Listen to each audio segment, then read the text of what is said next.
muy brevemente, como ha dicho el director del curso, ahora tenemos la última de las ponencias, la última de las intervenciones, que en este caso correrá a cargo del profesor Gustavo Bueno Martínez, con el título Crítica al principio antrópico desde el materialismo filosófico. Yo creo por mi parte que es una enorme satisfacción el volver a acompañarle en esta mesa, en silencio, eso sí, como corresponde, y escucharle de cerquita, porque además no va a poder controlar si tomo apuntes o no, porque va a estar pendiente de la concurrencia, ¿eh? Pues bueno, con todos nosotros, el profesor Bueno.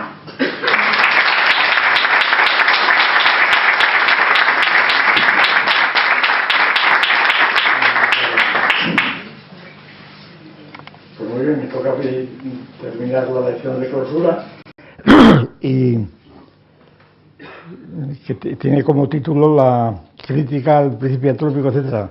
Ya la hemos hecho en el curso, de manera que lo que voy a hacer va a ser una recapitulación de las cosas más interesantes del curso, que ha sido, eso sí que me interesa a mí, hacer constar. Y cosa que yo no había hablado con Gustavo de este asunto, pero evidentemente yo creo que este curso marca un hito en el proceso de los cursos de Santo Domingo. En este curso yo creo que se puede decir, bueno, yo me atrevo a decirlo y a afirmarlo, ¿verdad? Y a demostrarlo con los vídeos que están ya a punto de salir. Este curso ha dado un giro importante, una especie de, ha puesto en velocidad de crucero, por decirlo de algún modo metafórico, al materialismo filosófico. Ha habido unas aportaciones, unas ponencias tan importantes, se las voy a recapitular rápidamente, ¿verdad?, que realmente hay que reconocerlas así. Y por tanto, en este curso, pues se puede decir, vamos, los que estamos en este negocio, pues podemos morir tranquilos. Porque el materialismo filosófico tiene cuerda por el rato, ¿verdad? Bien, y esto es el hecho, lo más positivo, es lo más positivo. Y me refiero, bueno, antes de nada, como hay gente, bueno, aquí no, aquí prácticamente son los que vienen al curso, por lo que veo, pero generalmente la gente siente un gran recelo a la palabra materialismo. Cuando dice materialismo dice, qué gente tan grosera, ¿verdad? Como si no hubiera cuerpos. Esta mañana he oído por televisión, bueno, mientras desayunábamos, no me acuerdo muy bien lo que era, pero vamos, ustedes lo sabrán mejor que yo, que acaban de nombrar en un pueblo de no sé de dónde, de Albacete, al olor de las fresas, patrimonio inmaterial de la humanidad. Así, patrimonio inmaterial de la humanidad. Esto se lo inventaron los de la UNESCO. Y también, que yo recuerde, es patrimonio inmaterial de la humanidad el silbo canario y cosas de ese tipo, ¿verdad? Claro, esto demuestra, a mi juicio, un cerebro completamente desquiciado. Porque, ¿qué quiere decir con inmaterial? Pues que no es material. Quiere decir incorpóreo, seguramente, pero algo más. Y entonces quiere decir que no es espiritual. Por lo tanto, están jugando con lo material y lo espiritual. Es decir, que la UNESCO está en este plan y se ve que no tenemos la idea, de que materialismo pues es algo que no merece la pena estar incorporado en la UNESCO, o por lo menos si no va junto con el inmaterial. Bien, lo que quiero recordar simplemente, para un público general ajeno a estas jornadas, pues que nosotros por material no entendemos, por inmaterial o por material no entendemos lo que existe, porque todo lo que existe es material, esa es la cuestión.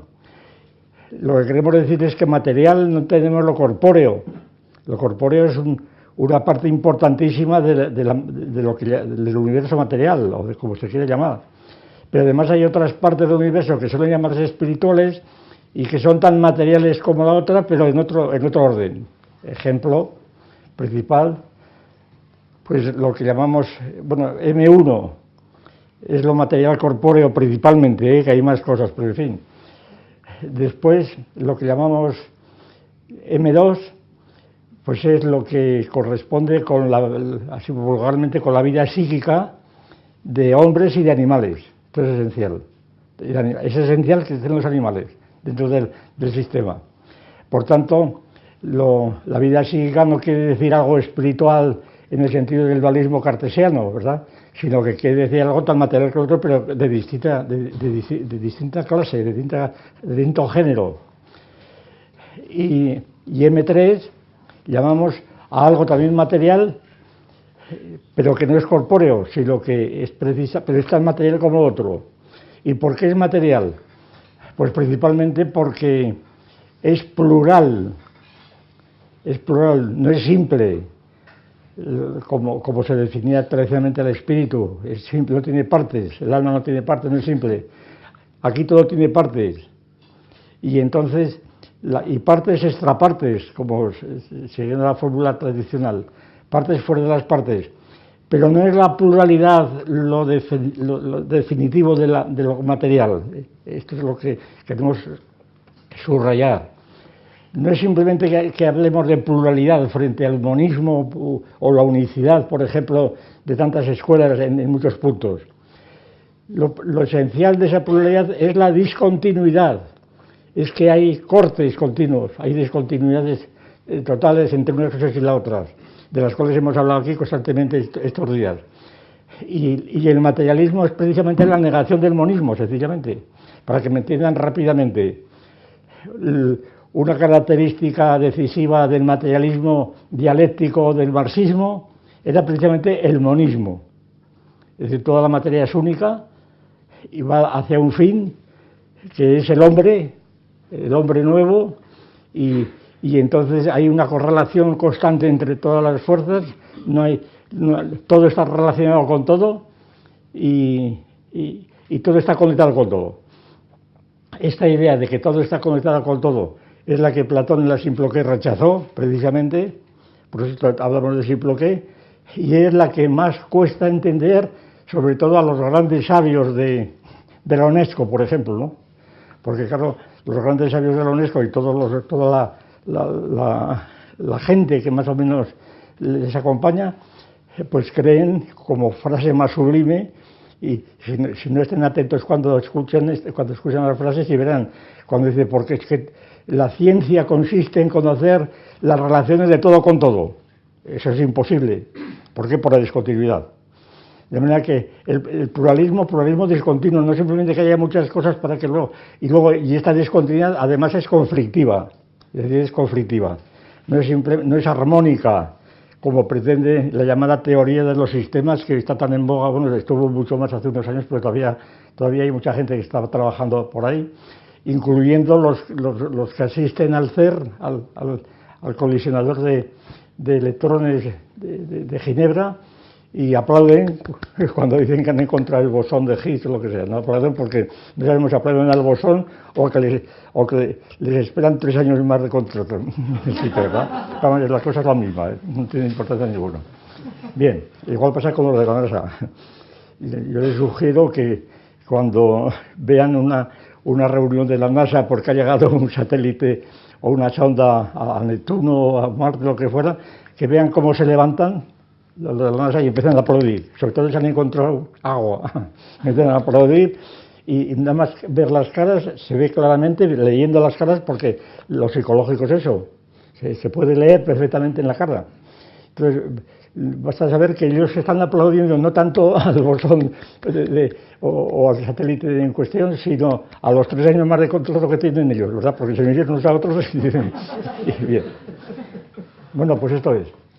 Entonces, voy a puntualizar un poco más, a mostrar las referencias por las que me parece que se puede decir que este curso cambia completamente o lanza en velocidad de crucero al materialismo filosófico, que es un sistema filosófico, como todo el mundo lo reconoce. Bien, pues por ejemplo, la conferencia del primer día. Bueno, hubo 2 conferencias que son más bien informativas. Una es la de la investigadora de Atapuerca, que también hablaba, bueno, ella hablaba también de patrimonio material, precisamente se lo dije yo. Le dije, no, es que esto es inmaterial, lo de Atapuerca. Y le dije, entonces, inmaterial, ¿qué quiere decir usted? ¿Espiritual? Dice, bueno, yo no soy filósofa. Yo voy a los datos, digo, los datos ellos dicen esto, ¿no? Dicen que usted es cartesiana. No quiero saber nada, pues nada, pues muy bien, pues usted lo pasa bien. Bien, pues esta fue una información interesantísima por otra parte, claro, lo que nos expuso aquí. Y yo creo que también se puede clasificar aquí la intervención que tuvo Felipe Jiménez Pérez, que nos expuso pues un resumen muy abundante, erudito, de lo que es el principio antrópico, pero sin entrar a analizarlo críticamente, sino simplemente exponer las diferentes clases de principio antrópico, las expuso basándose sobre todo, creo, en el libro de Barro, y es también una labor de información necesaria para empezar el Congreso. Ahora, en cambio, por ejemplo, la ponencia de Marcelino Suárez Ardura, que fue una ponencia sobre Humboldt, sobre Alejandro Humboldt, el hermano de Guillermo Humboldt, lingüista. Pues esta ponencia ya fue muy importante porque al presentarnos el libro de Humboldt famosísimo, Cosmos, al analizarlo y esto, pues vimos enteramente lo que era el cosmos hasta Humboldt, y Humboldt está pues anteayer, ¿verdad? Ya en el siglo XIX. Y esta ponencia se confluyó con otra importantísima también, que es la que presentó Gustavo Bueno Sánchez, descubriéndonos o recordándonos a San Isidoro. Resulta que y Marcelino empleó una frase muy expresiva el otro día, no sé si no sé cómo fue, pero no sé dónde, vamos, se la escuché. Total, que con la presentación de San Isidoro y de Humboldt, pues resulta que podríamos estar seguros de que el cosmos, lo que entendemos por cosmos hoy, lo que entiende la gente por cosmos, es lo que entendía San Isidoro y lo que entendía Humboldt. Por tanto, porque tan arcaico es San Isidoro, tan arcaico es el que hoy cree en el cosmos de San Isidoro como en el que cree en el cosmos de Humboldt, porque son dos concepciones del cosmos que están en la misma línea, y lo mismo pasa con el hombre. Son cosas muy parecidas con todas sus diferencias. Y estos son dos aportaciones importantes a la historia del asunto. Es decir, saber que hay unas coordenadas históricas marcadas por San Isidoro por un lado, San Isidoro de Sevilla, y por von Humboldt por otro, en donde Humboldt, a pesar de la novedad enorme que ofrece, sin embargo, se mantiene enteramente en el mismo esquema que San Isidoro, que es el esquema heredado de la tradición grecolatina. Bien. También yo creo que hay que considerar como una aportación importantísima la de Lino Camprubí, cuando en su ponencia sobre la invención del medio ambiente global tocó temas que están de máxima actualidad, de carácter político, ecológico, etcétera, que tienen que ver con la globalización, y los pudo reinsertar en la problemática del mundo y el cosmos. Es decir, que esto fue también muy importante para ampliar el campo de investigación de este asunto. Y no digamos nada de la ponencia de Ramón Esquinas Algaba, que nos expuso el pensamiento de la Unión Soviética en muchos puntos importantes, que son, como el pensamiento soviético acaba de fallecer, por decirlo así, bueno, hace unos años, muy pocos años, y ha sido tan importante porque ha cambiado, es el que ha introducido el concepto de materialismo, de monismo, etcétera, y por tanto es una referencia inmediata de tipo no solamente filosófico, sino también político, puesto que la Unión Soviética ya sabemos todo lo que era. Todavía sigue por ahí funcionando, y ojalá que siga por mucho tiempo. Pero vamos, lo que yo quiero decir es que el materialismo filosófico apareció desde el principio en contra de la Unión Soviética, no después.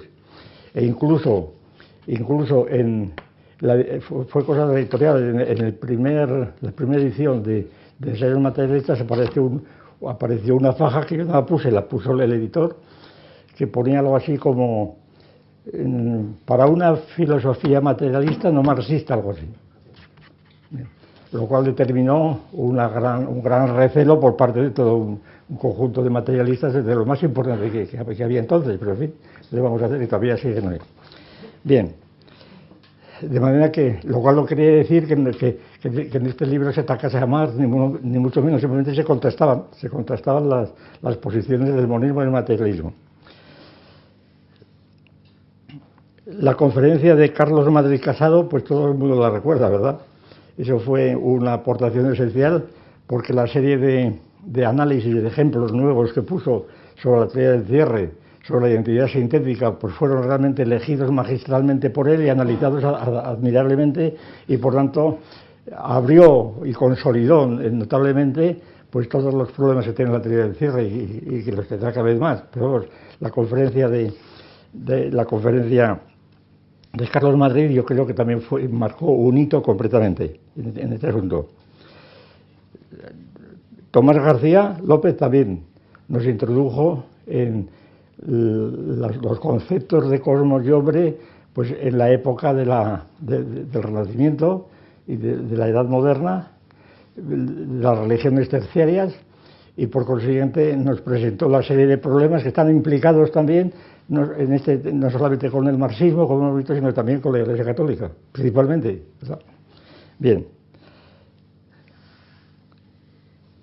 Y bueno, Pedro Insúa, que ha sido esta mañana, me parece, la conferencia de Pedro Insúa, yo creo que también ha sido muy importante porque obliga, creo yo, a redefinir los ejes del espacio antropológico, dado que al incorporar directamente la cuestión de las diferentes razas, la cuestión del racismo, y si el racismo o si las razas están en el eje angular o no están en el eje circular, etcétera, pues obliga a redefinir que la circularidad, el eje circular, no es un eje abstracto que está por ahí flotando, sino que está precisamente, a su vez, determinado por la perspectiva. Es decir, que cuando hablamos de eje circular o eje radial o eje angular, estamos hablando de una cultura determinada con sus ejes determinados materiales. No estamos hablando desde un esquema abstracto metafísico, estamos hablando desde una cultura, lo cual todavía ofrece mayor complejidad al asunto. Es decir, no hay un eje circular propiamente, aunque lo parece efectivamente cuando estamos exponiendo o analizando pues un croquis de ese tipo, ¿no? Sino que esto mismo está visto por otros, por tanto estamos viendo siempre unas culturas desde otras, etcétera, por ahí. Y lo mismo se diga de Carlos Martín, también ponencia de esta mañana. Una ponencia sensacional, la prueba la cantidad de aplausos que ha tenido, porque ha mostrado pues cómo las referencias, las líneas divisorias que tienen lugar en el mundo están vinculadas con la técnica, y cómo solamente las técnicas, pero las técnicas analizadas de un modo muy preciso, ¿verdad? Y por tanto, cómo las técnicas pues permiten decir que esto es lo esencial para establecer la conexión entre unas cosas y otras. Y ha puesto ejemplos muy brillantes y que son susceptibles y necesitan análisis ulterior, pero ahí están expuestos. Y por cierto, en relación con esto, yo creo que también hay que recordar una propuesta que ha hecho, o que me ha contado por lo menos a mí, Miguel Ángel Navarro creo, en donde, aprovechando estas ideas, y fíjese si esto tiene importancia, pues me ha prometido por lo menos, que va a hacer un artículo rápidamente de algo que lo tiene ya hecho, pero que no se lo publicaron, aprovechando los conocimientos eruditísimos que él tiene sobre las técnicas militares de armas y de otras cosas, pero sobre todo de las armas, para mostrar cómo la tesis de que en España no hubo ciencia es completamente errónea, porque la ciencia estándar, lo que se entiende por ciencia, la del Círculo de Viena, es una invención completamente de europeos y americanos. Es decir, no tiene que ver con la teoría del cierre. El concepto de ciencia, dicen, en Europa hubo ciencia. El otro día oí una crítica a Sánchez Ron, uno de los historiadores más reconocidos en España de historiador de la ciencia, que naturalmente que dice, es que las matemáticas no son ciencias. Claro, esto lo dice él, pues muy bien, pues dígalo, ¿verdad? Digo, pero, y entonces tiene un concepto de ciencia natural que es completamente gratuito, porque no es así. Total, que un trabajo de este tipo, cuando se echa en cara a España, que España tuvo su historia tan fatigada, ¿verdad?, por no tener ciencia, que eso es falso, que tuvo técnicas adelantadísimas, y tal como entendemos la ciencia, la técnica está en la ciencia. Por eso esperamos que Miguel Ángel nos pruebe esto con su trabajo que ya ha hecho, y que, vamos, que yo he escuchado relatos parciales de él, pero necesitamos un trabajo porque tiene repercusiones políticas inmediatas, ¿verdad?, en relación con la famosa polémica entre España y el resto de Europa, y que si somos europeos no somos europeos, e incluso con el problema de las autonomías, ¿verdad? Pues, cuando los catalanes, por ejemplo, pues se aferran a la idea de que ellos son europeos, entre otras cosas también en la ciencia, y tienen allí unos teóricos de la ciencia que, en fin, ¿para qué te vamos a hablar? Bien. Bueno, pues nada, pues esta es la cuestión que yo creo que fundamenta la impresión que hemos sacado muchos sobre que este curso ha tenido una importancia extraordinaria, porque ha hecho avanzar enormemente al materialismo filosófico, ha demostrado que el sistema no está agotado, sino todo lo contrario, que tiene mucha capacidad para incorporar nuevos problemas, para analizarlos, etcétera, etcétera. Y de esto daremos muestra, pues, a lo largo de los meses que venga, como natural. Bien, y ahora vamos a hablar bueno, a recapitular lo que hemos dicho del hombre y del cosmos, partiendo de San Isidoro y de Humboldt. Todo el mundo sabe aquí lo que es el hombre y el cosmos. Por lo menos todo el mundo sabe, por lo menos cuando lee el programa El hombre y el cosmos, dice, ya sé de qué van a tratar estos señores. Lo que sabe es lo que dijo San Isidoro y Humboldt, que ya es bastante, claro. Y lo saben sin saber quién es San Isidoro, ¿eh? No hace falta que hayan leído a San Isidoro, y a lo mejor ni siquiera que hayan escuchado a Humboldt, pero han escuchado ideas muy parecidas a las que San Isidoro ha transmitido a través de la escuela, de los libros, de las enciclopedias sobre el hombre y el cosmos, de dibujos, de pintura, etcétera, y lo mismo pasa con el cosmos. Pues bien, lo que queremos decir en este curso es que los que saben esto del hombre y el cosmos no saben nada, porque precisamente el hombre y el cosmos son cosas que no sabemos absolutamente nada de ellas. Son invenciones todas ellas, son ideas inventadas. No hay ni hombre ni cosmos, cuando queremos afrontarlo desde el punto de vista filosófico. Por tanto, cuando hacemos la crítica, pues, a estos términos de la frase hombre y cosmos, pues tenemos que reflexionar que si no sabemos en qué consisten los términos, tampoco vamos a saber qué quiere decir hombre y cosmos. Vamos a proceder así, de un modo, por pasos, ¿verdad? Primero, hombre. Claro, hombre, pues todo el mundo sabe lo que es el hombre. Me va a decir usted lo que es el hombre. Yo lo sé lo que es el hombre. Pues el señor mío no lo saben, ni lo sabemos nadie. No es que el hombre es una invención que no se sabe lo que es. Y sobre todo cuando se considera la relación con el cosmos. Por ejemplo, cuando hablamos de hombre, como esto no se trata de reproducir aquí todas las discusiones que hemos tenido, vamos a seleccionar. Cuando se habla de hombre, si nos atenemos al espacio paleontológico, en el que el otro día nos informó aquella profesora de Atapuerca, pues el hombre es, pues, el hombre de Atapuerca, por ejemplo, el Homo sapiens, el hombre que se llama además hombre antecesor. Fíjense, la contradicción ahí está metida. Hombre antecesor. Entonces, si es antecesor, no es hombre. Vamos, eso es evidente. Sería, hombre, esto es un modo de hablar, es un modo de pensar, es muy distinto, es un modo de no saber lo que se dice. es un hombre que no es hombre, pero es hombre, ¿verdad? Porque es antecesor. Entonces, ¿por qué le llama antecesor? Hombre, porque antecede al hombre. Pues entonces espere usted a que venga el hombre para... Y entonces, ¿y cuándo empieza este hombre? Claro, se supone, hombre, el hombre, si seguimos a San Isidoro, es que tiene alma. Es que el neandertal tenía ya alma, porque Dios le dio un soplo que hizo que el animal de repente diera el salto a la reflexión, como decía el padre Tellar. Dijeron que tengo conciencia, ¿verdad? Y entonces tener conciencia, claro, esto es una cosa tan absolutamente ridícula que cuando tuvo lugar el espectáculo, el espiráculo.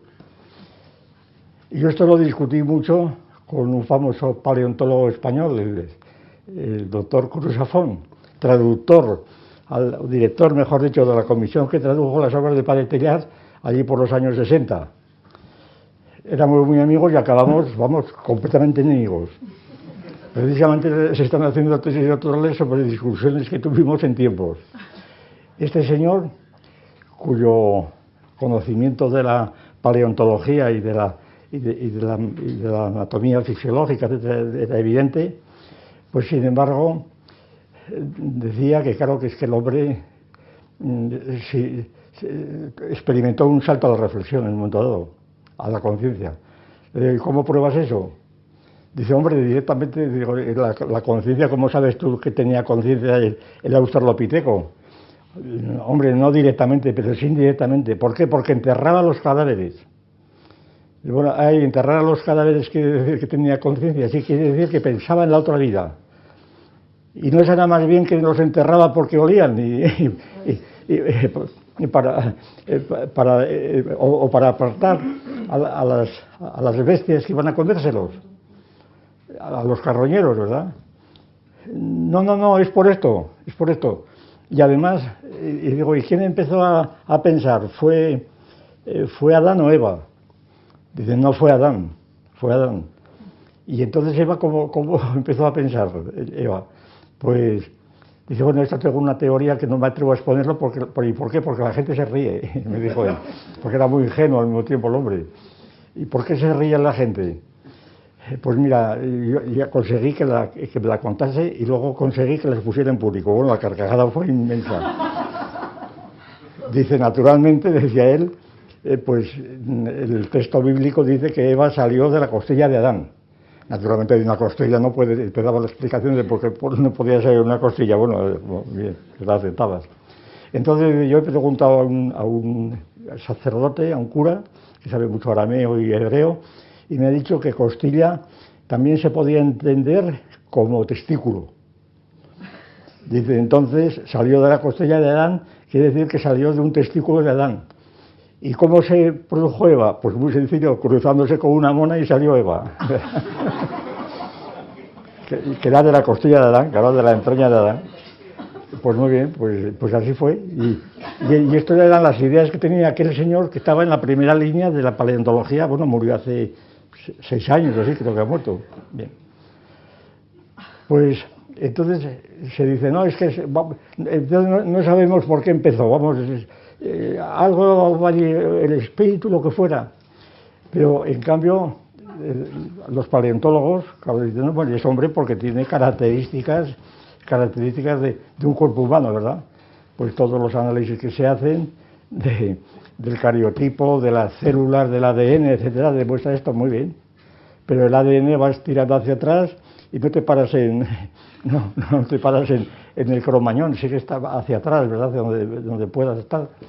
Y entonces la idea del Homo sapiens, dice, ¿por qué es Homo sapiens? Eso es. Entonces van a Linneo. Homo sapiens, el genus homo L. Claro, Linneo, como todo el mundo sabe, había seguido la tradición de San Isidoro. Y la seguía al pie de la letra y todavía más. San Isidoro no se para en barras, como esta mañana ponían una portada de San Isidoro, y entonces San Isidoro, pues, Linneo, quiere decir, Linneo decir, ¿qué es el hombre? Nosce te isum, conócete a ti mismo, según el oráculo de Delfos. O sea que resulta que Linneo está remitiéndose a la oráculo de Delfos y dice conócete a ti mismo, para decir que es el hombre. Y el hombre, quiere decir que lo de Linneo es una gloria que está completamente, mucho más arcaica que San Isidoro todavía, ¿verdad? Y entonces la idea de hombre, de Linneo, pues es Homo sapiens. ¿Y qué es sapiens? Les preguntas a los paleontólogos, ¿qué es Homo sapiens? Pues hombre, el hombre que tiene sabiduría, es el Nocet Deizum de Linneo, tiene sabiduría. ¿Y en qué consiste la sabiduría? Como la sabiduría no se puede medir así a distancia de 4 o 5 millones de años, pues la sabiduría es lo que han hecho, lo que han dejado. Es decir, pues por ejemplo las industrias líticas o las tallas de siles, cosas de este tipo, ¿no? Las cabañas, las cuevas, etcétera. Y entonces lo que se confunde, se identifica el Homo sapiens como el Homo faber, como natural. Ese es el Homo faber. Dice, bueno, bien, pero el hombre que fabrica instrumentos, ¿realmente los animales no los practican también? Y aquí viene una de las circunstancias más importantes que tiene lugar en esto. Y es que la etología como ciencia fue una ciencia que apareció después de la paleontología. Como la paleontología es una ciencia del siglo XVII y XVIII, de la época de Cuvier, etc. Pero la etología empezó oficialmente el año, pues no me acuerdo cuándo fue, el año 75, 73, cuando Lorentz y von Fries y todo ese Tinbergen le dieron el premio Nobel. Entonces empezó la etología propiamente. Y claro, la etología dejó del revés al darwinismo, a muchos darwinistas, claro está, porque resulta que los primates que allí se describían y otros muchos animales, primates y no primates, tenían inteligencia, lenguaje, racionalismo, razón como los hombres.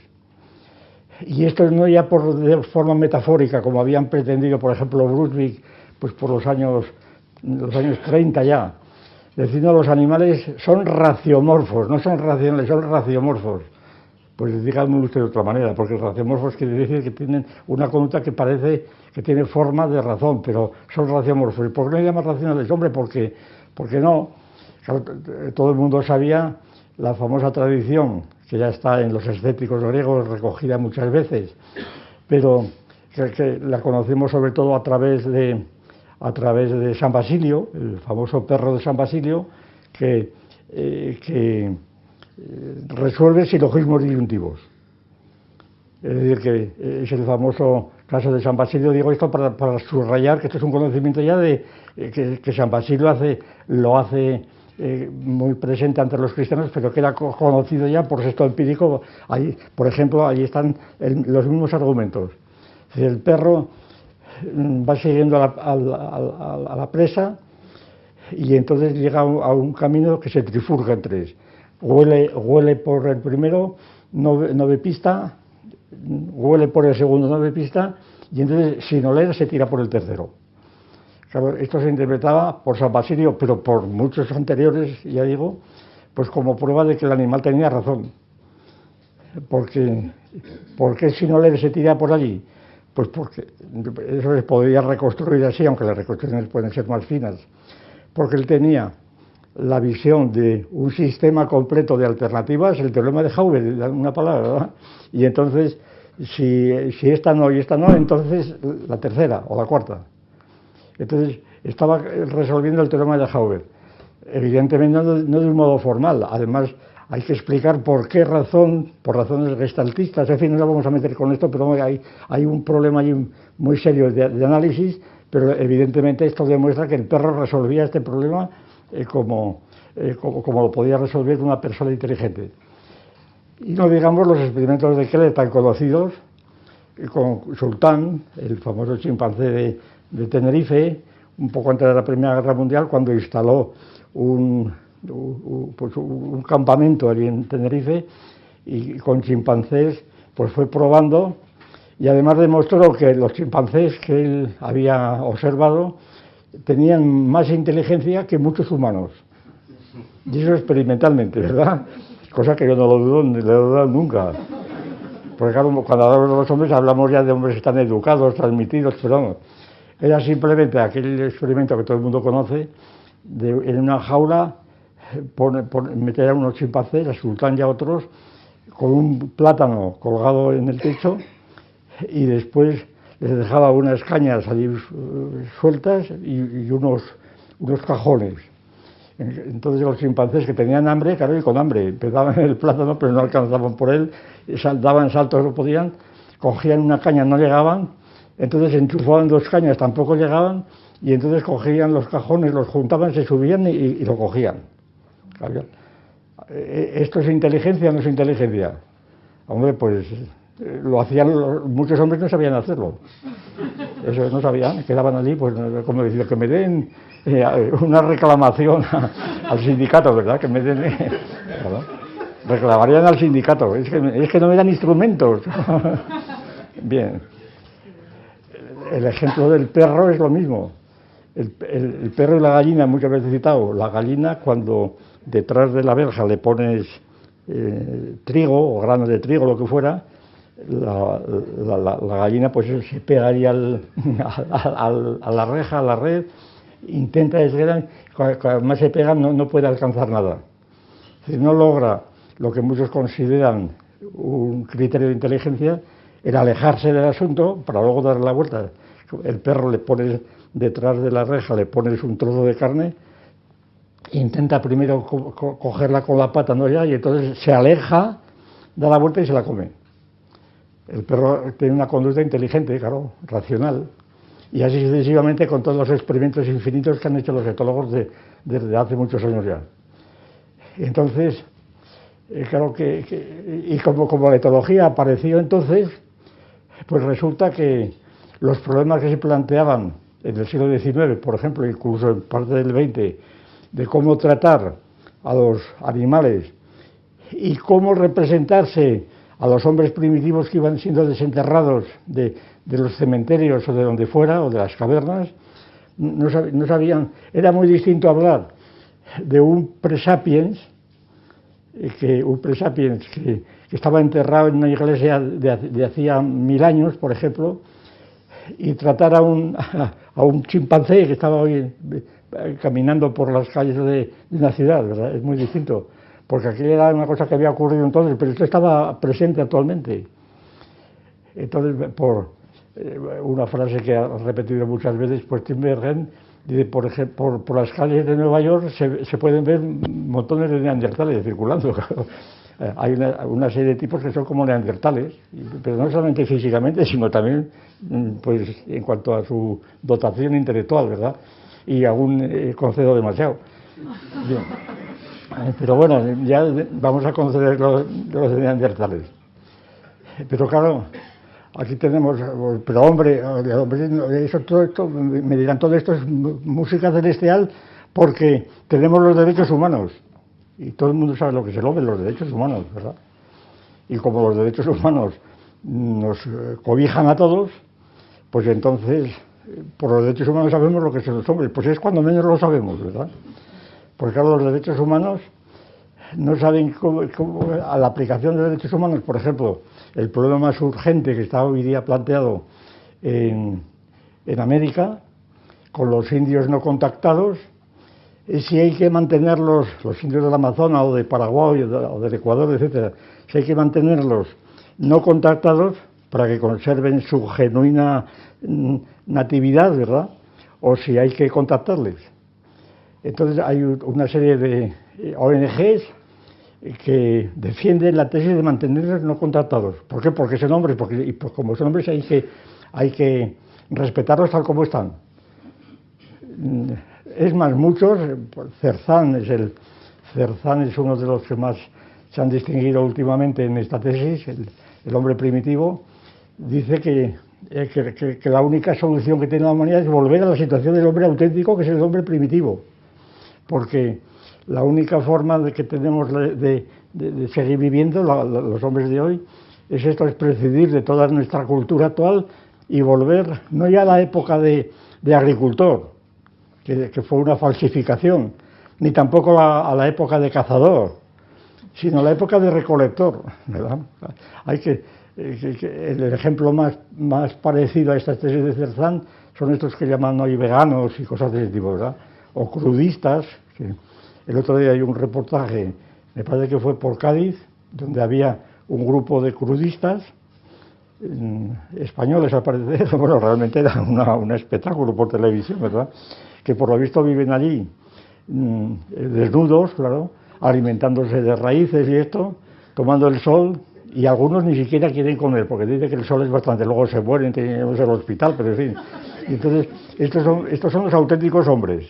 Los demás están ya degenerados, porque la civilización ha degenerado. Esa es una tesis muy extendida hoy día entre los progres. Empezó con los hippies y ahora se ha pasado de rosca, ¿verdad? Bien. Y yo conozco en Asturias a un antiguo maestro, que por cierto era muy amigo mío, ahora ya no se puede hablar con él, que él dice que no hace falta comer. Eso. Ha leído una serie de libros y dice que poniéndose al sol en la playa de la Torimbia, pues allí tiene bastante. Claro, el hombre ha adelgazado, ha cogido enfermedades, ya no sé lo que está en un hospital o en esas cosas, ¿no? Pero él RQR. Bien, entonces los derechos humanos se encubren totalmente el asunto, porque con el nombre de hombre, por derechos humanos, mantenemos en la época del Paleolítico inferior a muchas tribus no contactadas de América.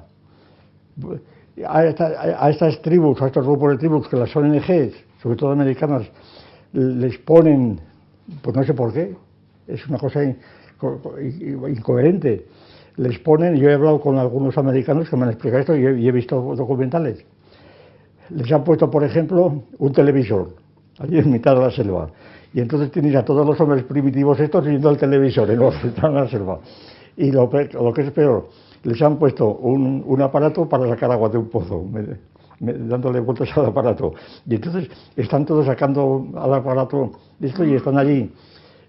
Total, que no quieren volver a la selva. Se dice que esto va contra los derechos humanos, claro, porque estos son hombres que tienen derecho a vivir como salvajes, que son más hombres, según Cerzán, que los otros. Entonces los derechos humanos ocultan el asunto, porque ¿dónde damos el corte? ¿Dónde damos el corte? Esa es la cuestión. Se dirá, hombre, pues el hombre empieza cuando tiene conciencia de sí mismo.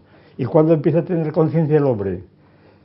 Pues ahí está la dificultad, hemos hablado mucho de esto estos días.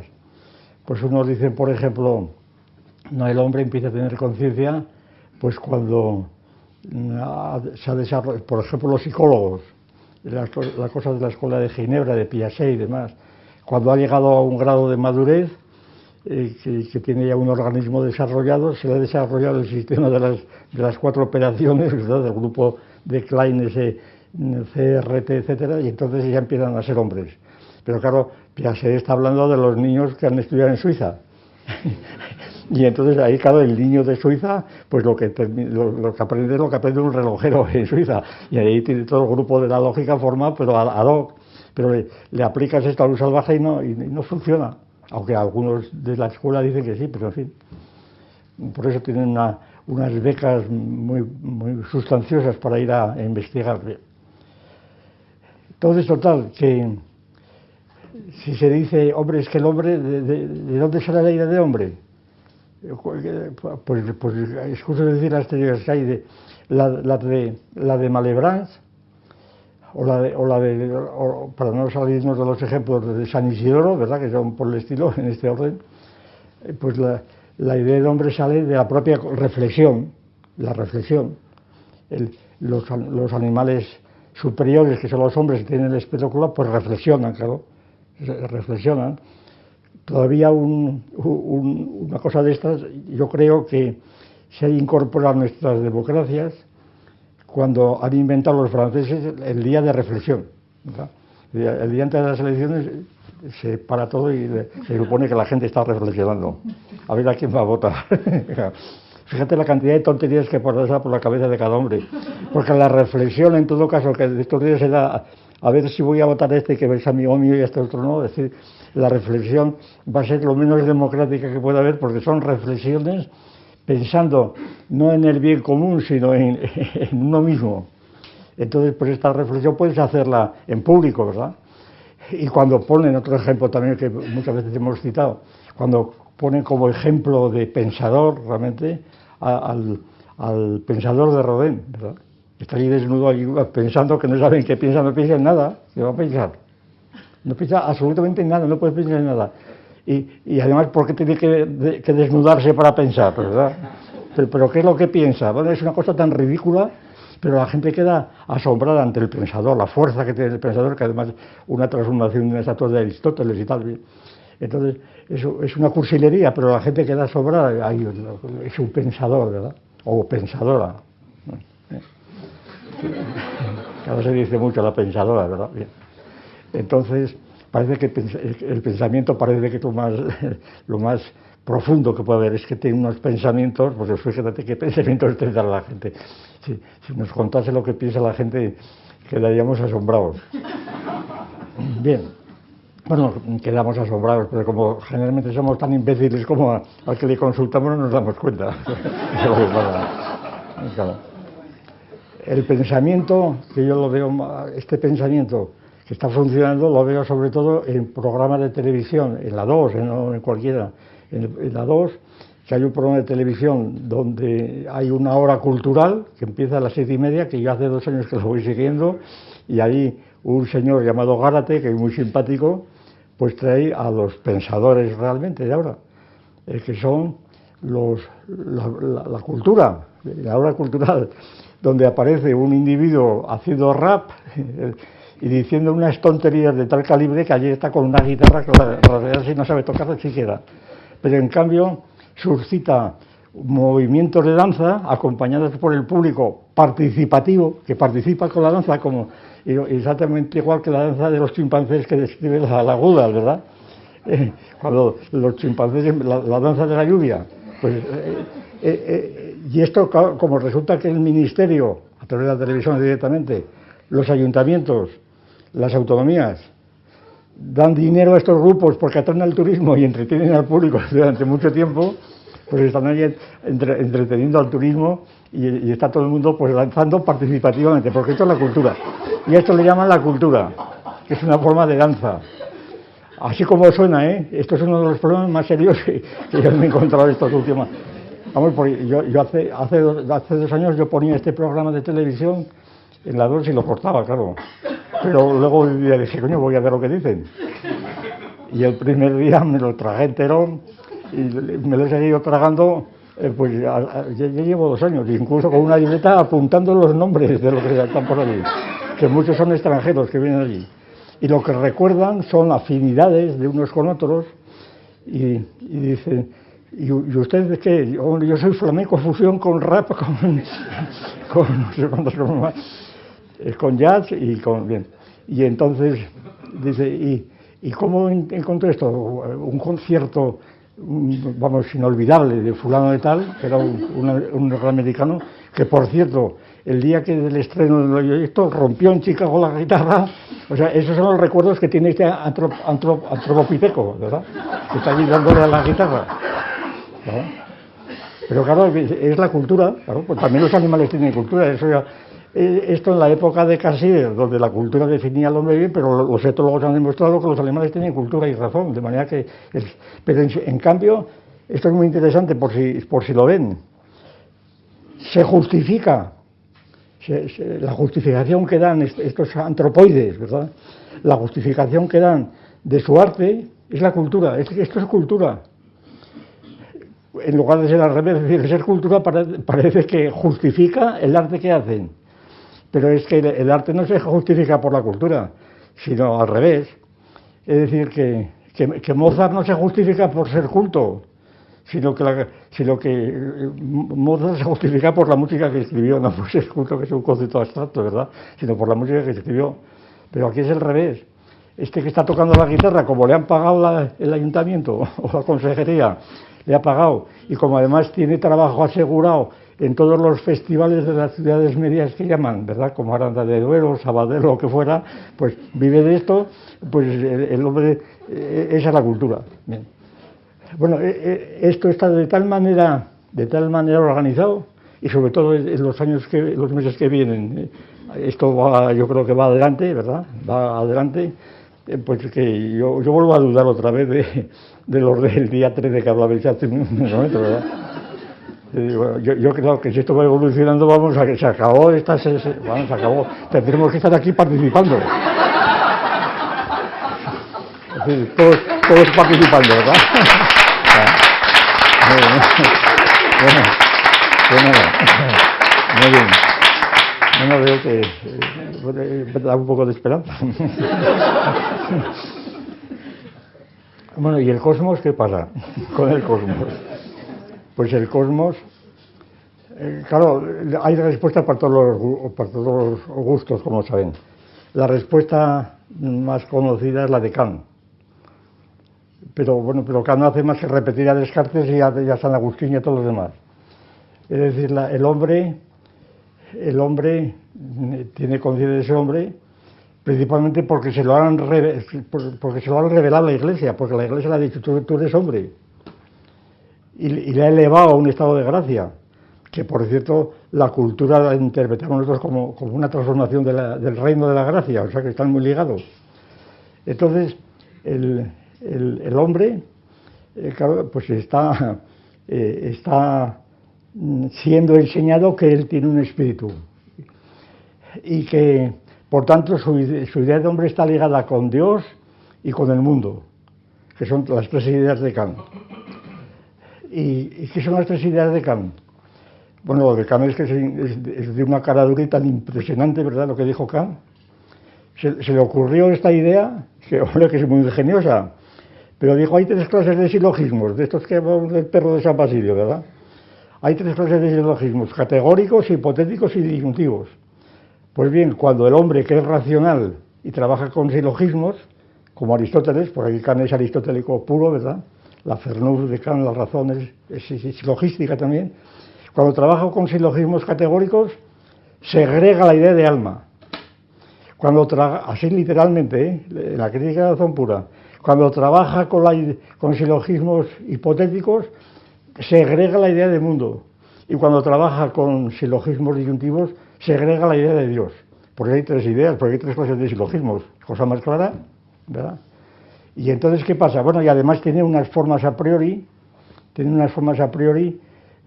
son, claro, espirituales, intelectuales, del intelecto, no de la razón. La Verstand, que decía él, unas formas intelectuales que son del espacio y del tiempo, las que Newton había introducido, del espacio y del tiempo, las formas estéticas. Bien. Bueno, esto no puede quien sepa lo que es estética, pero en fin. Pero a lo que vamos. Entonces, ¿qué pasa? Pues que Kant tiene que considerar esas formas, incluso las formas de la sensibilidad que él dice, y las formas del entendimiento y de la razón, tiene que considerarlas como formas que son espirituales. ¿Por qué? Pues por lo siguiente, porque el concepto de cuerpo es una categoría, supone ya hecha la forma, por tanto, del sistema de categorías que tiene el entendimiento y la razón, pues sale en la forma del cuerpo. Luego el cuerpo humano, su cuerpo es posterior a la categoría, luego la categoría es anterior. Sin embargo, las formas están vinculadas al sujeto. Esto se explica, ya verán ustedes la explicación, una explicación que yo oí por primera vez como explicación pedagógica y quedé asombrado, pues no sé, cuando hice oposiciones a institutos de filosofía el año, no sé, cuando acabó el año 45, no sé, ya no me acuerdo ya, hace muchísimos años. Pero oí que un colega mío, y quedé asombrado porque dije, qué cosa tan curiosa, qué cosa tan vulgar, tan grosera. Decía aquel señor, yo le digo a mis alumnos, mira, las formas a priori de Kant y todo de Kant es muy sencillo, son como las gafas verdes que te pones unas gafas verdes y todo de verde. Dije, hombre, pues, y luego lo volví a ir por otro lado y digo, pues mira, es una forma de la pedagogía, ¿verdad? Pues, tomé mucho odio a la pedagogía, pero luego me enteré que esto fue una idea que había parido el famoso poeta alemán von Kleist, cuya amada pues leía Kant, empezaba a leer Kant y no lo entendía. Y entonces le dijo von Kleist, por lo visto, no, mira, es que las formas a priori de Kant son como unas gafas verdes. O sea que fue una idea de Kleist, lo cual todavía es más serio, ¿eh? Y entonces, pues estas formas, las gafas verdes, siguieron multiplicándose por todos los lados, y entonces las formas a priori de Kant pues vienen a ser las gafas verdes que nos hemos puesto. Y entonces cuando esto se va extendiendo por todos los lados, resulta que si nos quitamos las gafas verdes no vemos ya nada. Tenemos que ponernos unas gafas verdes y entonces las categorías de Kant son unas gafas verdes. Claro, semejante comparación es tan ridícula que en lugar de explicar la pedagogía es lo que hunde completamente la posibilidad de entender a Kant por parte de todos cuyos profesores han estudiado pedagogía y les han enseñado este ejemplo, ¿no? Y sin embargo, uno de los discípulos más importantes de Kant, que era fisiólogo, el famoso Johannes Müller, el autor de la famosa teoría de la energía específica de los sentidos. Lo que Müller descubrió es que los diferentes pares nerviosos sensitivos, cada uno tiene una forma de reaccionar característica de la forma del nervio. Y entonces el nervio óptico pues responde siempre con la luz y el nervio auditivo con el sonido y así sucesivamente. Y por tanto, el sistema nervioso viene a ser una forma a priori que tenemos nosotros, pero en plan fisiológica. Y entonces es como si las gafas se hubieran interiorizado y fueran los nervios que los entendemos, pero es lo mismo, exactamente el mismo mecanismo. Y en esto estamos. Entonces es muy difícil porque esto siguió adelante y a seguir adelante, pues luego se pasó a las formas a priori, los propios etólogos, Lorenz, sobre todo es el más conocido, ¿no? La herencia que hemos recibido del grupo social es una forma a priori, en fin, las variedades, lo que llaman hoy biología del conocimiento, muchos pues vienen a ser esto mismo, es decir, cada animal tiene, unos en el cerebro, otros en el sistema genético, tiene unos dispositivos que le permiten, que son como formas añadidas, son como gafas que tiene, ¿verdad? Y entonces, si el hombre sabe hablar o pensar, es porque, hablar, vamos a decir, es porque tiene unos genes que son mensajeros, que son una información, se dice que tenemos nos informa. Es una mentalidad de telegrafista. Usted verá que hemos tenido información, es decir, un geólogo dice, he excavado y he encontrado una piedra y he tenido información. ¿Qué pasa, que te va a contar la piedra o qué? ¿Verdad? Claro, porque la información es de sujeto a sujeto, pero aquí no, aquí información, y por supuesto el ADN da mucha información, y además por eso tiene un mensajero y tiene un código, es decir, que es meter toda la gramática en el sistema genético. Por eso, a mí me pasa que tuvimos un curso en Oviedo sobre estos asuntos, que había un profesor eminentísimo, el que seguía un poco la línea de Jacobson, y que seguía al pie que además es químico, y se había aprendido al pie de la letra el mecanismo del sistema genético, y él conocía muy bien, claro, la estructura de las lenguas. Pues nada, hacía la transposición inmediatamente, ¿no? Páginas y páginas, allí con G, A, C, tal. Era casi imposible entenderse. Luego también es verdad que reculó bastante, cambió de opinión y quedamos amigos. Bueno, ¿a dónde voy a parar? Pues que la idea de hombre no sabemos de dónde ha salido, porque desde luego no ha salido de los silogismos de Kant, ¿verdad? Bueno, eso es evidente que no ha salido de los silogismos de Kant. Eso es una cosa artificiosa de Kant, ingeniosa, pero nada más, ya es bastante. Que gustó mucho a los profesores de filosofía de todo el mundo y incluso se expandió por todo el mundo. Bueno, y sigue siendo la doctrina que muchos aprenden, y estudiar filosofía para muchos. A mí me gusta mucho la filosofía, que es la filosofía de Kant, pues vaya cosa que te gusta, ¿verdad? ¿No? Porque, claro, porque encaja muy bien, si no analizas demasiado. Bien. El cosmos. ¿De dónde sale el cosmos? Pues el cosmos, se dirá lo mismo, pues el cosmos sale... Bueno, la respuesta de Malebranche era clarísima. Lo que pasa es que la respuesta de Malebranche luego la compartió con Gramsci, nada menos, que hemos hablado muchas veces de él, el fundador del Partido Comunista Italiano. Y no es tan fácil saber por qué Gramsci sostuvo la tesis de Malebranche. Según Malebranche, si nosotros creemos en el mundo, en el cosmos, ¿verdad?, es porque... ¿Por qué? Porque Dios nos lo ha enseñado. Porque hemos leído en la Biblia que Dios hizo el mundo. Y esta es la razón por la cual Malebranche dice que sabemos que existe el mundo.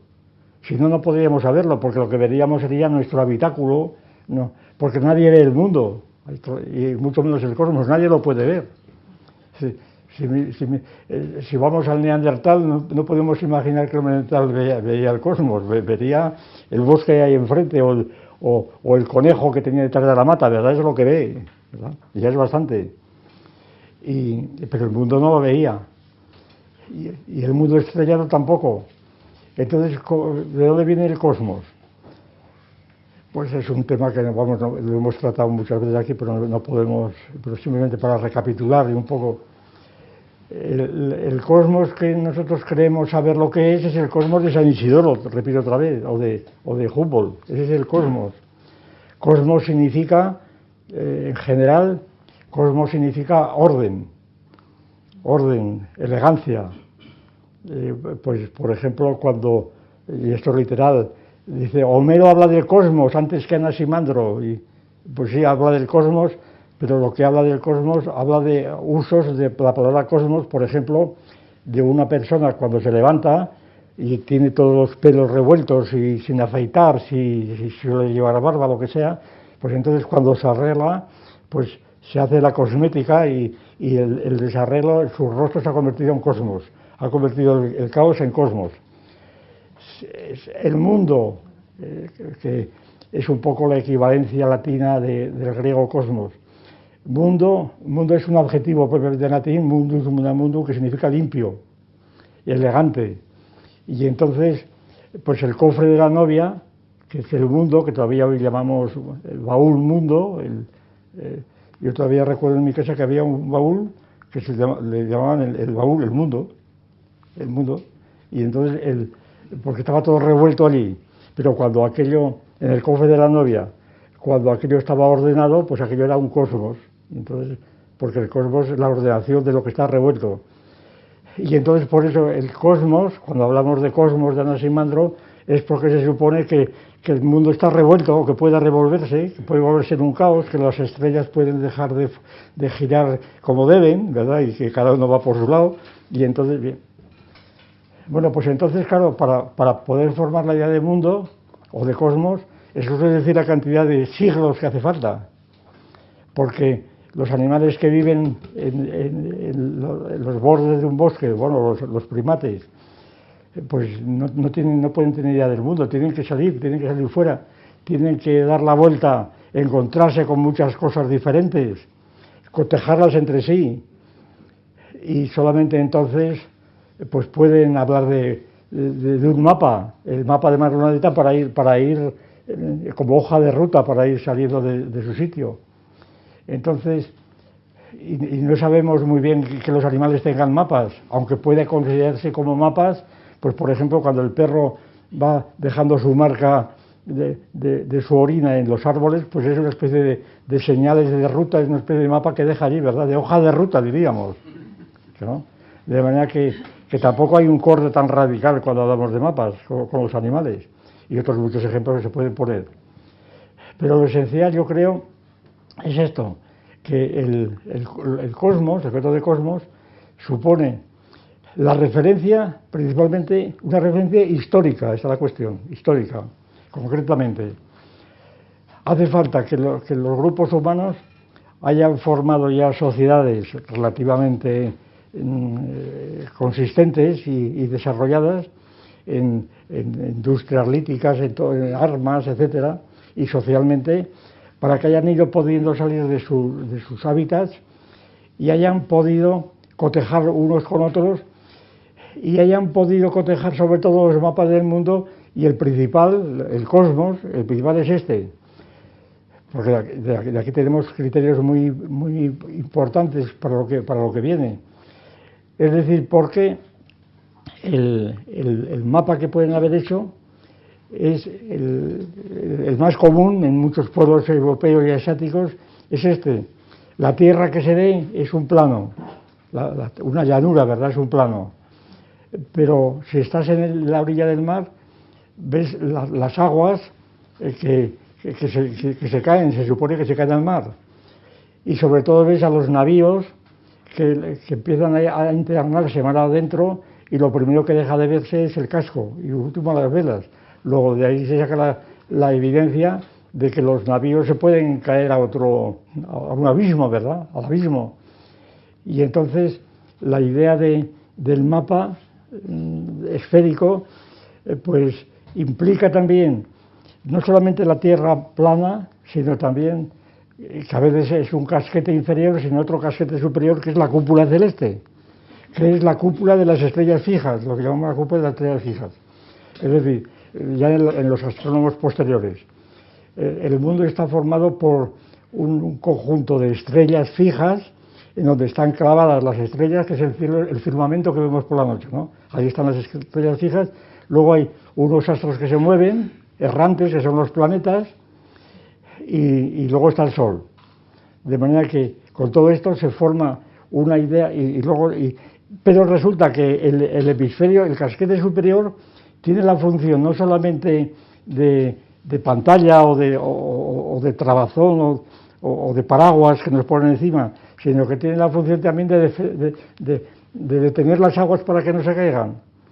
El hombre va en un barco hacia el horizonte y entonces se choca con el cielo estrellado, sin el cual no se entiende la Tierra, y entonces aquí los mapas celestes y los terrestres están totalmente vinculados. Pues bien, lo importante es esto: para obtener un mapa de esta naturaleza hay que suponer ya pues animales o grupos humanos muy desarrollados, primates muy desarrollados históricamente, no porque hayan conseguido ponerse de pie y cosas de ese tipo y tallar más finamente que otros, sino porque han conseguido incorporar una serie de experiencias que naturalmente suponen pues una ciudad, el viaje de ida y vuelta, pues supone de algún modo una ciudad. Es decir, por eso digo que es histórica, que solamente en pueblos históricos, por tanto en pueblos de ayer, a mí también me parece excesivo poner el origen de los mapas, pues que sea en el siglo XII o XIII antes de Cristo, ¿verdad? Yo creo que están muy cerca de la guerra de Troya, y si me apuran más, no hay mapas reales hasta el mapa de Nasimandro, que es el primero que tenemos. Así, positivamente habrá más, no digo que no haya, sobre todo mapas chinos, ¿verdad? Que China, claro, pero vamos, eso es un truco, ¿verdad? Porque los chinos todo se les atribuye pues no sé por qué, pues Confucio, ¿verdad? Pero todo eso es mentira. Y es decir, que los chinos no tenían ese privilegio y esa prontitud en los inventos. Bueno, pero esto es otra cuestión. Entonces, quiero decir esto porque hay teorías abundantísimas cada vez más, según las cuales los chinos inventaron la pólvora, la luz eléctrica, el magnetófono, y yo qué sé, inventaron todos los chinos, todo el inventario. Todo eso es mentira, todo eso es un cuento, por eso. Bien, entonces la idea del mapa mundi, en ese sentido, supone ya una ciudad. Y ahora viene aquí lo importante: ¿hasta cuándo dura la idea de que el cosmos es el cielo estrellado? El cosmos es el cielo estrellado, porque los planetas ya entran en órbita, ya empiezan los griegos, es decir, en las ciudades. Es decir, no es el hombre, es la escuela de unas élites de astrónomos que empiezan a desarrollar no ya como hombres, sino como astrónomos, es muy distinto. Y son los astrónomos los que van midiendo unas velocidades de unos planetas respecto de otros, y entonces van dándose cuenta que los planetas describen órbitas que se supone que son redondas, para subrayar lo tardía de estos descubrimientos. Basta recordar en mitos primitivos, yo cito muchas veces un mito de África, de los Viraka, que creen que el Sol, claro, el Sol cuando nace cada día por Oriente y se pone por Occidente, pues que naturalmente pues que se muere. Eso significa Occidente, caer y muere, y vuelven a hacer otro Sol, Oriente. ¿Y qué pasa entonces? Pues que hay un poblado del Sol, luego hay un sitio ahí en el mundo, que es un poblado donde hay muchos soles, y cuando muere un Sol sale otro nuevo. Es decir, el Sol no gira alrededor, eso supone ya un avance tremendo. Ver que el Sol es el mismo el que sale un día y otro. Esos son los Viraka.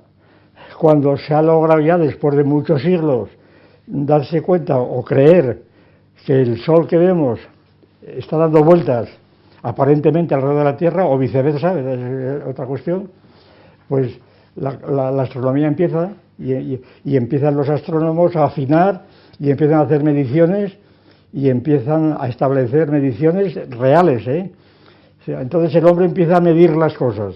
El hombre es la medida de todas las cosas, que decía Protágoras. Y entonces empieza a medir, pero en serio, ¿medir por qué? Porque cuenta con los términos. Hombre, se equivoca muchas veces. Dice, no, el Sol pues tiene el tamaño de una moneda aparente. Bien, bueno, luego se rectifica esto, como también lo decían las Ágoras, etc. Bueno, total, es que la idea del Sol, o en general del casquete de las estrellas fijas, pues dura hasta el siglo XVIII. Es decir, Newton cree en ella todavía. El cosmos es el casquete de arriba, es el firmamento. Estrellas fijas, ahí está Newton, todavía. Y por supuesto Linneo. Es decir, desde ayer. Parece ser, dicen algunos, que el primero que rompió el cosmos, claro que el cosmos desaparece físicamente cuando desaparecen las estrellas fijas. ¿Y cuándo desaparecen las estrellas fijas? Pues al parecer tuvo mucho que ver el cometa Halley. Porque claro, el cometa Halley venía de muy lejos, cada 76 años se repetía su presencia, y entonces describía unas elipses de tal desproporción que no podían explicarse por las leyes de Newton así, de cualquier manera, y entonces pues que había, sencillamente, es cuando se produce prácticamente en el siglo XVII-XVIII, cuando se produce gracias a los telescopios, a los nuevos telescopios, después a los radiotelescopios, y gracias en gran medida también al descubrimiento de lo que todavía Comte considera que era imposible, a estudiar químicamente los planetas y los astros. Por esto hacía falta que la química se hubiera desarrollado en el planeta Tierra, la tabla de Mendeleev, una palabra, porque Comte decía que la química necesita tocar a las sustancias, y como los astros no se pueden tocar, pues allí no puede haber química. Pero claro, el espectroscopio lo desmintió, sencillamente. El espectroscopio demostró que las rayas de los espectros que dan sustancias de la Tierra son las mismas que dan los astros o los meteoritos, etc. Pues entonces, cuando el cosmos desaparece realmente, es cuando los planetas y los sistemas solares desaparecen, y entonces aquí la revolución copernicana pues queda como una revolución en un vaso de agua, como decíamos también el otro día en el curso. Es decir, el hecho de que se dice, no, que es el principio cosmológico perfecto, el de Copérnico, ¿verdad?, contra el cual vino luego el principio antrópico, como quiera que Copérnico pues había dicho que no es el Sol, no es la Tierra la que está en el centro, sino que es el Sol. Claro, había hecho una revolución completa y había dejado al hombre perdido, sabiendo que la Tierra era uno de los millones y millones de planetas que había, lo había dejado perdido completamente en el polvo estelar, en el cosmos como infinito.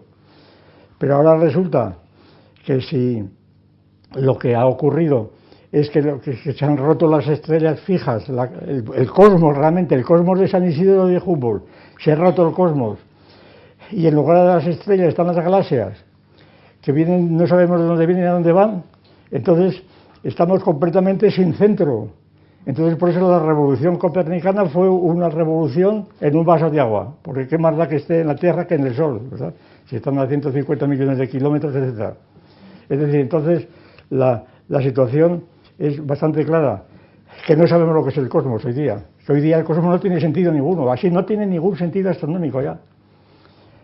Y el hombre es cosa de decir.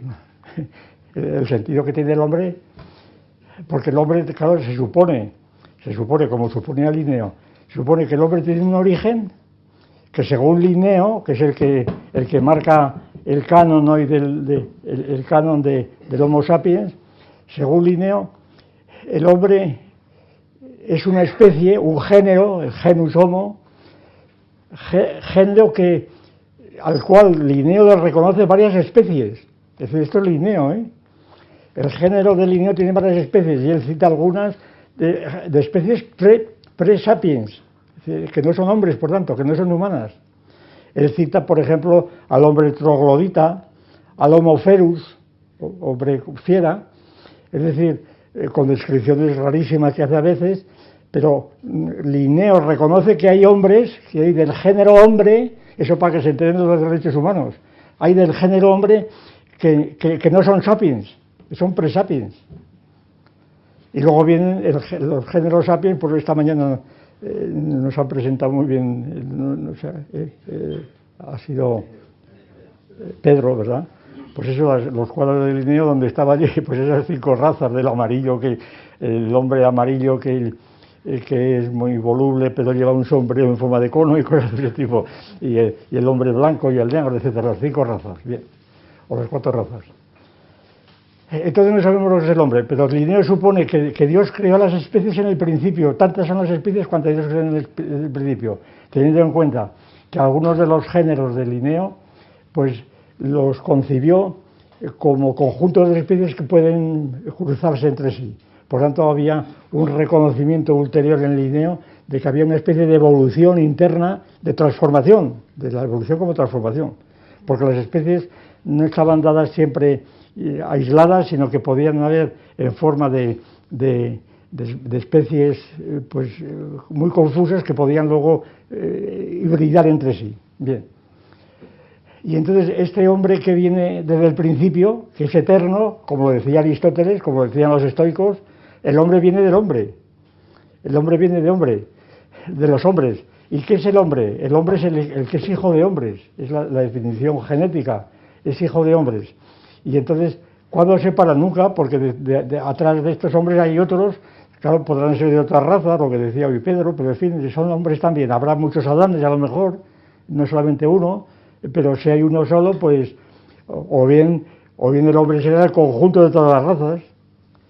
Pero estos conjuntos, que es la otra parte, pero esta especie humana que es eterna, Aristóteles decía lo mismo, porque siempre ha habido hombres, y pasa que estos hombres se reproducen de un modo cíclico, etcétera, y luego en el futuro, pero en el futuro entendido como lo entendemos, ¿verdad?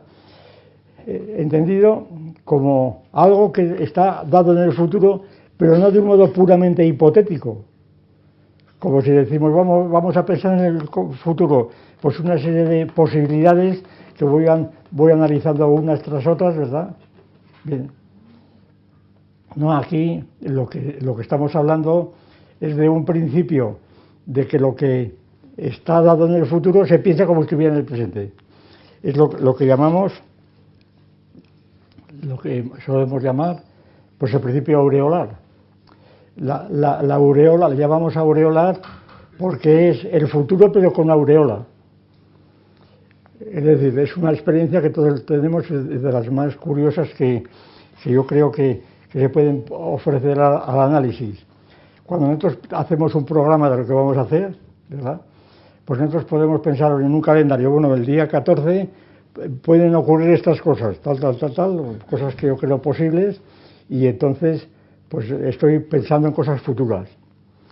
Pero cuando de verdad quiero hacer un plan, entonces pienso que una de estas hipótesis que yo creo posibles está ya realizada.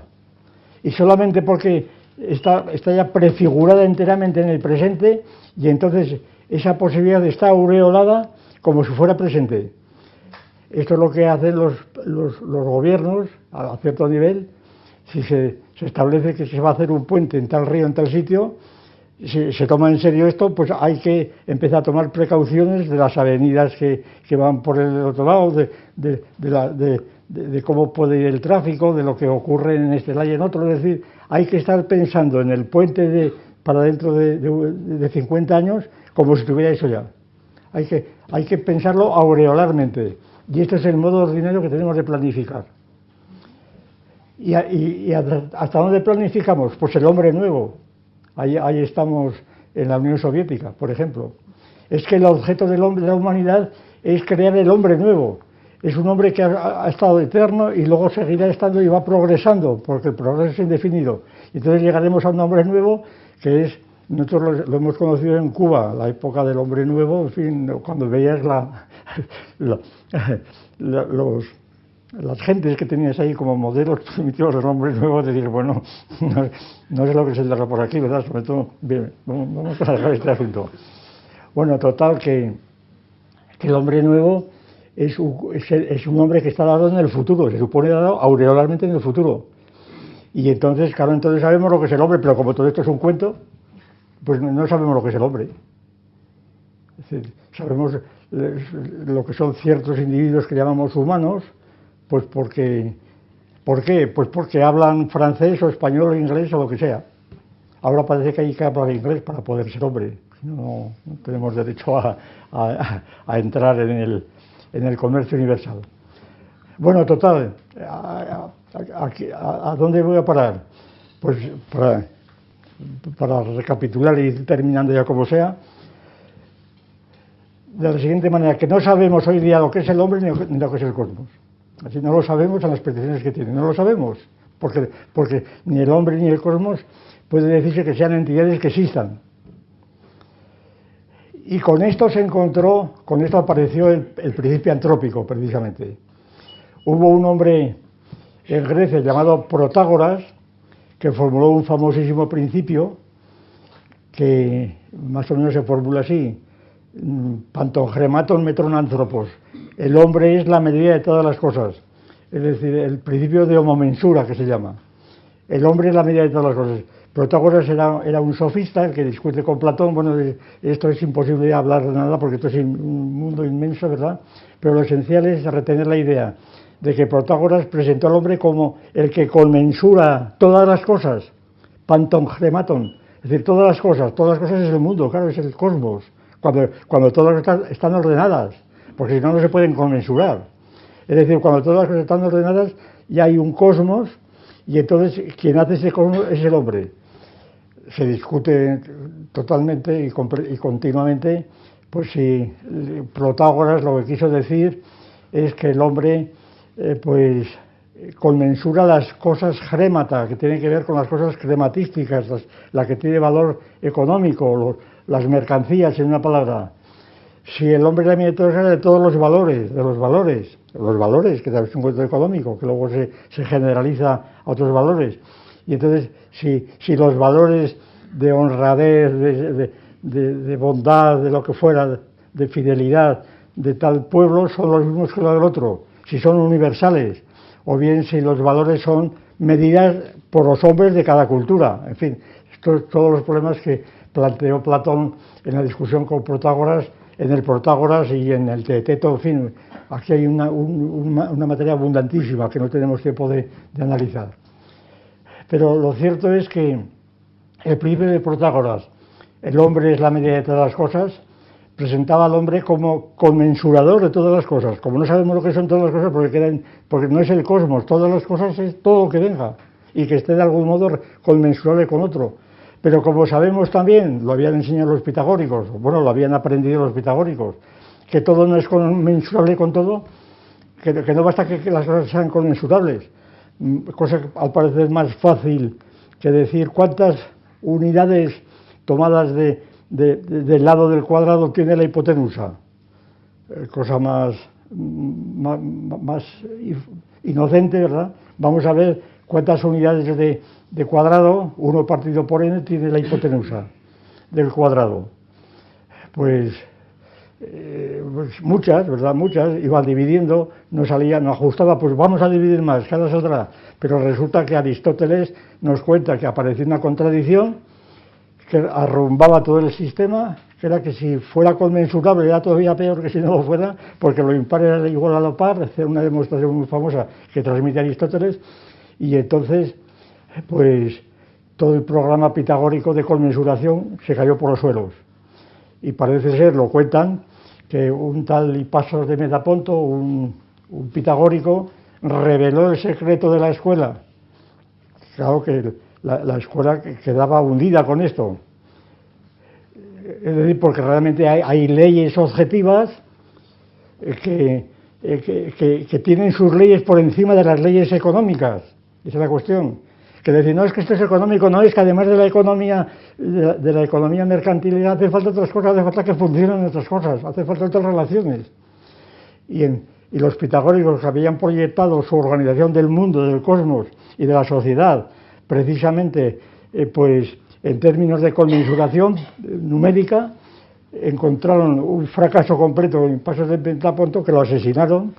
Se dice que fue el primer ejemplo de fundamentalismo científico, ¿verdad? Que asesinaron a Hipasos de Metaponto por haber revelado los secretos de la escuela. Bien, entonces, el principio antrópico, ¿cómo sale? Pues yo creo que sale precisamente, el principio antrópico sale precisamente para compensar el principio de absoluta libertad, de la falta de conmensuración que hay en el principio de Protágoras, por ejemplo, o que puede haberla. Ya en dos palabras termino. El principio antrópico lo descubre, como hemos dicho muchas veces aquí, bueno, lo formula por primera vez en un congreso celebrado en Cracovia en el centenario, en el quinto centenario de Copérnico, por un físico llamado Brandon Carter. Y entonces aquí formula el principio antrópico, donde viene a decir, de algún modo viene a decir que el hombre es la medida de todas las cosas. Es decir, que el hombre está en el cosmos y que solamente si el hombre está en el cosmos puede ser cosmos. Bueno, esto dicho para utilizar terminología anterior. El principio antrópico quiere restaurar entonces la necesidad de contar con el hombre en la organización del cosmos. Porque si no hubiera hombre no habría cosmos. ¿Y esto por qué lo hacen? Pues no gratuitamente, ni tampoco lo hacen en abstracto, lo hacen examinando pues una serie de medidas que ya habían hecho 30 años antes de Brandon Carter, sobre todo las famosas ecuaciones adimensionales de Dirac, en los años 30, en donde descubrió los grandes números adimensionales, es decir, que no se regulan o no se atienen a sistemas de unidades como puedan ser unidades de masa, de peso, de temperatura, etcétera, sino que son adimensionales, que son sobre todo razones de unas a otras, en donde no tiene sentido, por ejemplo, la edad del universo, pues no tiene sentido decir contando por años, por ejemplo, sino que simplemente es una medida completamente abstracta del tiempo que tarda un rayo de luz en pasar por el radio de un átomo de hidrógeno. ¿Y cuántas veces hay esto? Bueno, resulta que en este caso concretamente, pues Dirac se fijó que había coincidencias realmente sorprendentes, como es el factor menos 40, 10 elevado a 40, que es un número altísimo. Entonces se dio cuenta que el 10 elevado a 40 estaba relacionado con la edad del universo o con la inversa, 1 partido por 10 elevado a 40, o bien con la raíz, con la inversa de la raíz cuadrada del número, del conjunto de números de partículas del universo, con masa, protones y neutrones, que Eddington ya elevó a la cifra, vamos, inimaginable, de 10 elevado a 80. Precisamente Eddington tiene un libro famoso en donde dedica 2 páginas a decir el número de partículas del universo es esta, un número de los años 20 y tantos. y se pasa 2 páginas poniendo unos y ceros ahí, ¿verdad? Porque es el número, y tiene la cara dura de decir que ese es el número de partículas universales. Y además, lo más sorprendente es que la gente se lo tomó en serio. Pero así son las cosas, ¿verdad? Bien, pues sobre estos principios, claro, pues se va hablando, estableciendo el principio de que si estuviese todo desorganizado, si no hubiese ninguna conexión de una cosa con la otra, si fueran puras coincidencias, que entonces pues que no habría posibilidad de entender nada cósmicamente, pero que estas relaciones tan raras, tan inexplicables, tenían mucho sentido si había algo entre ellas, y este algo estaba ligado con la existencia de un universo único, que era el nuestro, en donde estaba el hombre. Y claro, si nuestro universo, originado pues según los desarrollos de la astronomía y de la astrofísica, ya en el siglo XX, la época de Lemaitre, etcétera, etcétera, y de Hubble, la expansión del universo, pues entonces que harían falta pues este montón de años para llegar al hombre, y que por tanto que la explicación del universo o del cosmos, como se quiera llamar, tenía que contar con el hombre necesariamente. Y como el hombre se demuestra también, lo demuestran los físicos, que no puede haber salido al principio, en contra de las creencias anteriores, porque el hombre está hecho de carbono, no de silicio, y el carbono en las cantidades necesarias para que los animales puedan ser carbonados, están hechos de vida de carbono. Como este carbono en cantidad suficiente requiere una bajada de temperaturas del Big Bang originario hasta llegar a la creación de las estrellas, que son como hornos. Esta mañana hablábamos de hornos, ¿verdad?, por parte de Juan Carlos. Es decir, que son hornos que por lo menos tienen 10.000 millones de antigüedad de años. Entonces el hombre tiene que ser posterior a ellas. Entonces, ¿cómo puede el hombre, para citar otras referencias muy conocidas también, la edad precámbrica, que llaman los paleontólogos? En el precámbrico no hay hombres, ni prefiguración. Los animales que hay son rarísimos. Todavía no hay hombres en absoluto, porque no pueden haber habido, porque los hombres aparecen después de la llamada revolución, la revolución cámbrica, los hombres y los animales parecidos a los hombres, ya, bien, o semejantes, aunque sean invertebrados. Entonces resulta que el hombre del precámbrico no está ni siquiera prefigurado. Entonces, ¿cómo se explica que estas coincidencias que hacen falta reconocer que necesariamente han ocurrido para que pueda resultar primero el hombre como ser carbonado, que no se diferencia gran cosa del oso o del león, ¿verdad?, porque también son animales carbonados, sino el salto que da luego el principio antrópico de que este hombre además tiene que ser un observador o un astrónomo, porque dicen también los astrofísicos tenemos carbono. Hombre, pues naturalmente, vaya cosa que me describes. ¿Qué querías? Íbamos a creer que tú eras un espíritu puro, ¿verdad? Tú tienes carbono como todo Cristo.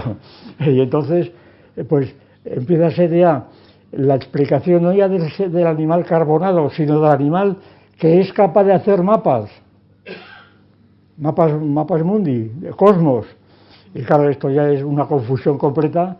Aquí se empiezan a dar, pues una y otra vez, las razones por las cuales el hombre pudo aparecer o no aparecer, pero el principio antrópico tiene en cuenta siempre la aparición del hombre. Se dice que esto es una tautología, el principio antrópico débil.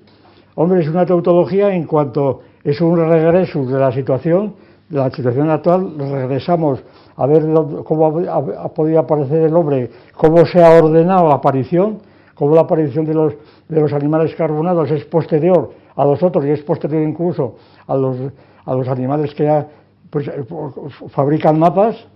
No digo piensan, porque pensar, pues excusa decir cómo pensará un chimpancé, pues exactamente igual. Cuando vemos a el asno es el símbolo clásico del pensador.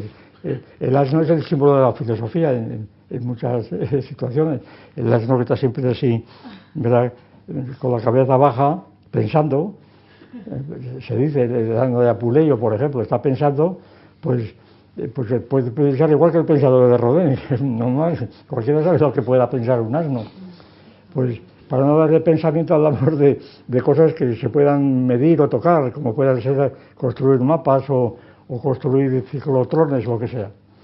Bueno, total, que yo creo que se puede decir que hoy día, a pesar del principio antrópico, el principio antrópico que se presentó como una especie de reexposición científica del principio de la homomensura, el hombre también de todas las cosas, dice, vamos a hacer una reexposición científica del principio de Anaxágoras, y así se presenta. Así se presenta, por ejemplo, por Barrow.